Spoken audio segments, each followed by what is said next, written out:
So back on another video, back on another reaction, back on another banger jacket. Today we're gonna be reacting to three true horror stories.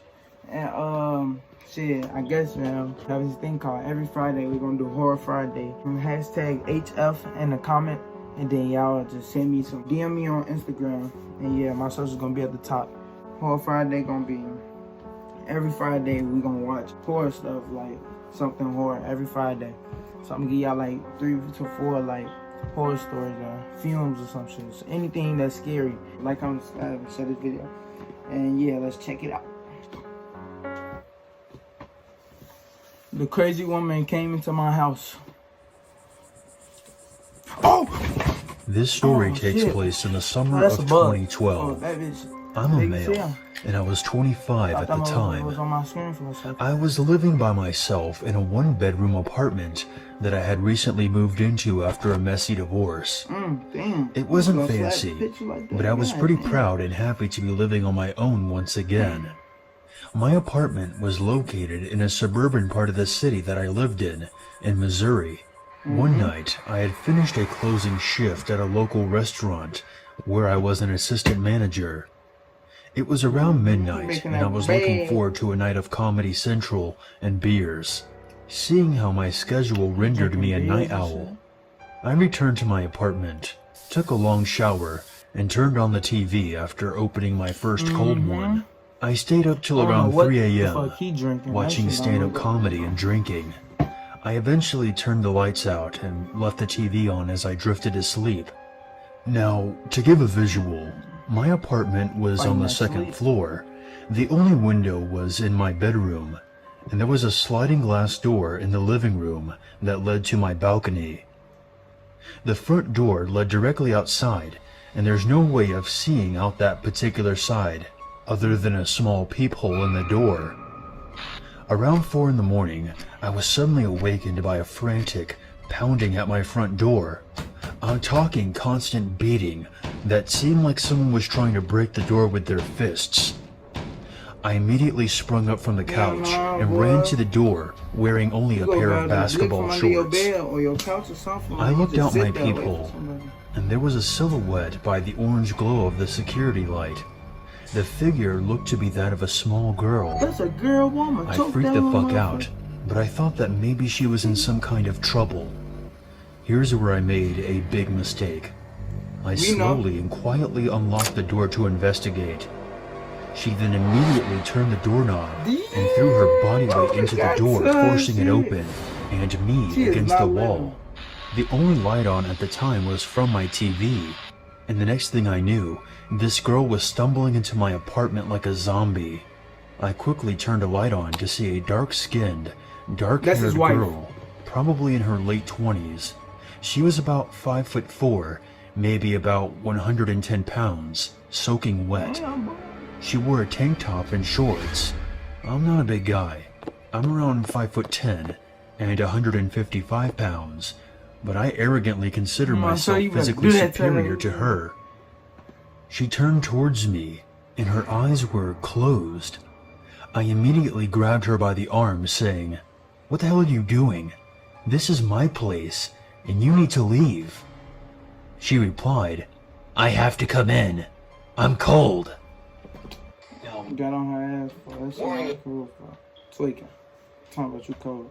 Bitch, go to your apartment. Now, mind you, it's the middle of August, and well, not cold at all outside. Oh, that shit, After I got a hold of her arms, I was amazed at the strength that she had. I was trying to imagine what was going on with her. I managed to get around behind her and pin her arms back, and attempted to drag her out of my apartment. I was in no position to call the cops, seeing how my hands were full, and I had no idea where my phone was. As I began to drag her out, saying, "You need to leave now," she flung her head back into my face, bloodying my nose and lip. I maintained my composure and went outside to ask my neighbor for help. The only problem was that my nearest neighbor was directly across from me, and their door was wide open, and the other surrounding apartments were vacant. She remained in my apartment, just standing there, facing me with her eyes closed. She yelled, "Come in here." I replied, Okay, I guess I will. What you talking about? I re-entered my Yo, apartment, that is a girl, and this bro. time, a little angry, but mainly just confused. I once again grabbed her by both arms, blood streaming down my face and neck. This time I wasn't letting her fight back.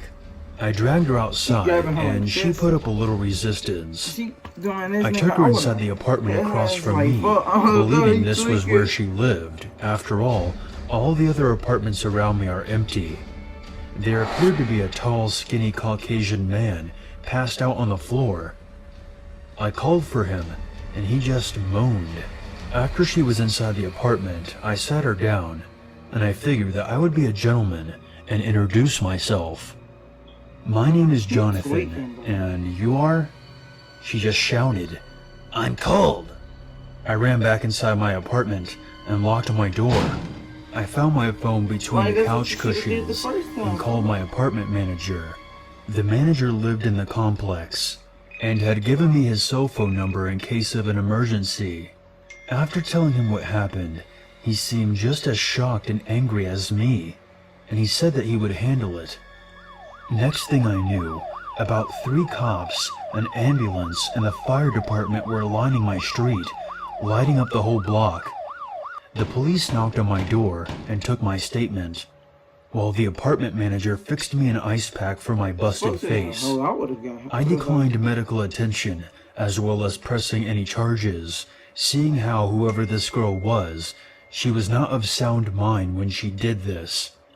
The police told me that she was under the influence of alcohol, and who knows what else. She ended up going to the hospital, and I never found out what happened with the man passed out on the floor. Naturally, I didn't sleep for the rest of that night, and all I can say is, crazy, druggy sleepwalker, let's not meet again.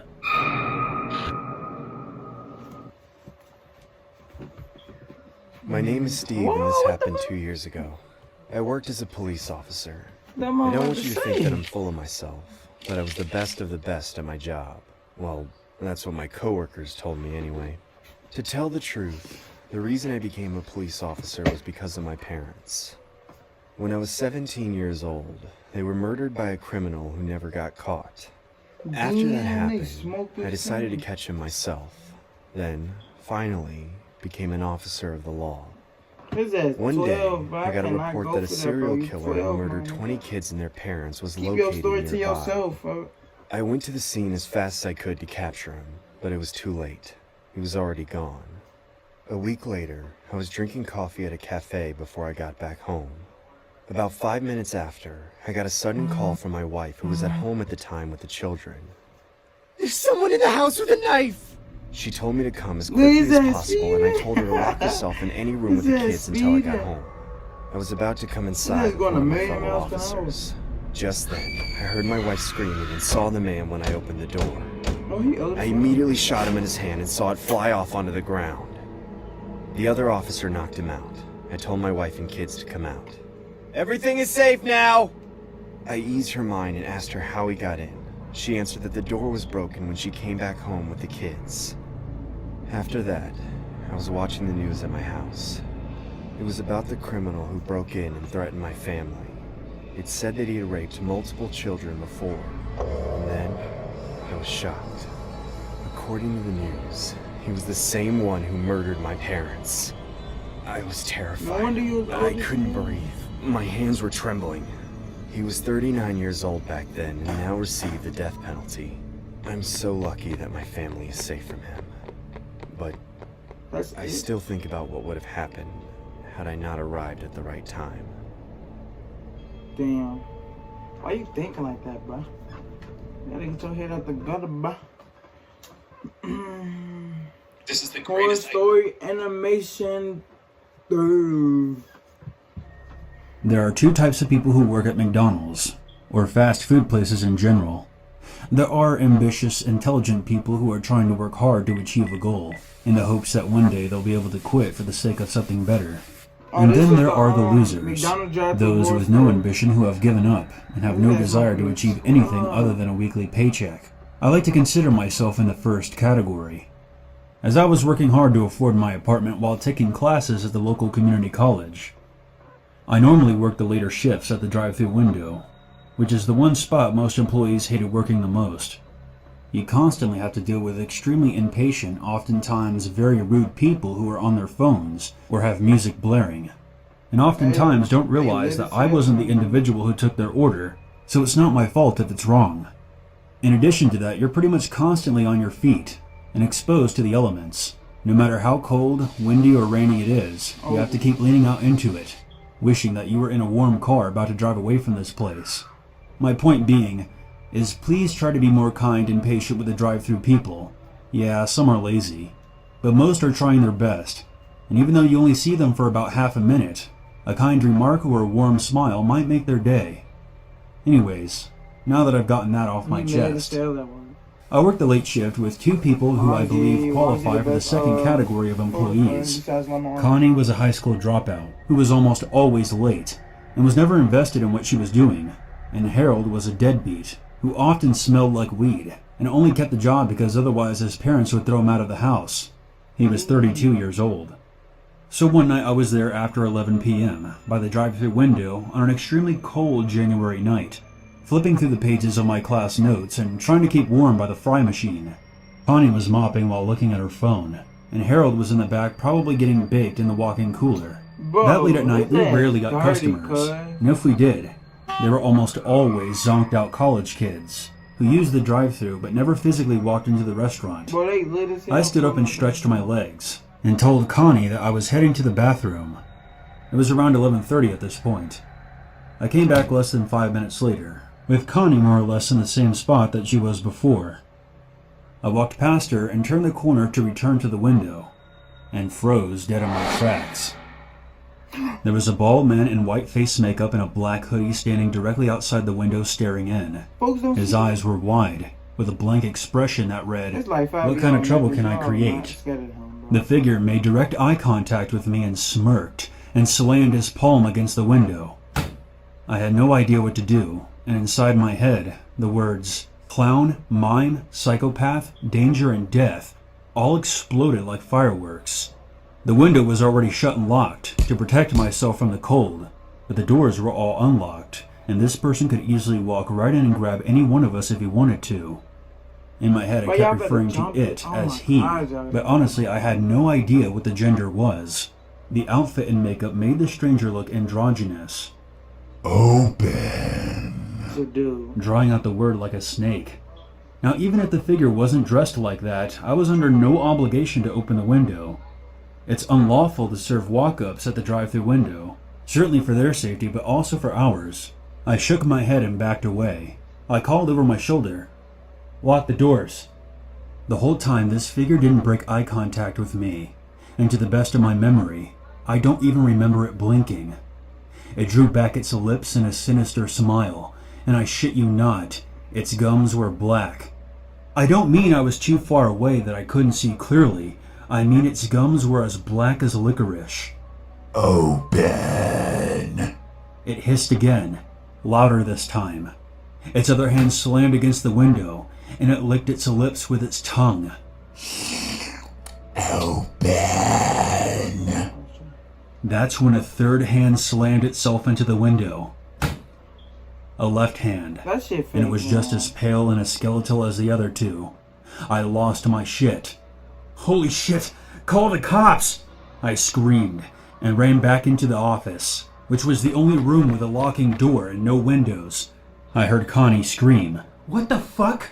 And she dropped her mop and flew across the room and made for the back with me. All the yelling attracted Harold, and I shoved past him into the office and told him to look at the security camera. Sure enough, the white-faced creeper looked to have 3 hands on the window and was tilting its head back and forth, perhaps trying to discover where I ran off to. We locked the office door and called the cops, explaining to the operator that there was at least 2 prowlers outside acting in a threatening manner towards us. I kind of expected it to be over after I called the cops. If it was a prank, they would run once they realized they scared me enough to call 911. But it didn't end there. We watched as the figure left the drive-thru window, circled the building, and made for the restaurant door. "Is there a second one? Look for a second one." I panicked while still on the phone with the operator. Connie was freaking out, and Harold was muttering something about not getting the police involved, likely because he was carrying weed. That's when the power went out. Everything. Cameras, lights, phone, the whole building went down. So And barely 10 seconds after we all quieted down after shouting at each other in the dark, we heard footsteps in the dining room area. Connie, did you lock the doors? I whispered. She didn't reply. I think she had her hand pressed over her mouth. Open. We heard a voice call from outside the room in the dark. Open. Oh, what the fuck? The shout came at least 3 more times, circling from the kitchen to right off the hallway where we were hiding. I was convinced I was about to die, and every decision I had made in my life that brought me there was flashing before my eyes. We heard footsteps pass the office. After another few minutes, we heard the wail of police sirens outside, and at any moment, we expected to hear gunfire and the police shouting at someone to get on the ground, but we never did. We waited until the police identified themselves, and opened the door and ran out into the parking lot. Since the power was down, we couldn't show the cops the security footage, so we just told them what we saw. They swept the whole building and said it was clear. The owner of that particular franchise store showed up about an hour later, after Harold and Connie had left. I waited for the power to be restored, so an officer could escort me back inside to collect my belongings. The next day my manager called me and asked me to work the night shift. I asked him if the creep from last night had been caught, when he said, "There was no creep." I told him I quit and hung up the phone. This story is completely true. I have no idea what caused the power outage, which apparently erased all the security footage from the day. Without proof on video, my manager and the cops concluded that it was an elaborate prank, but that third hand still bothers me to this day, even more so than its hungry, inhuman eyes. Sure, it could have been a prank, but I wish someone would just confirm that for me, so I can sleep again. Keep your windows locked at night, and if you hear someone tapping from behind the curtains, don't open them.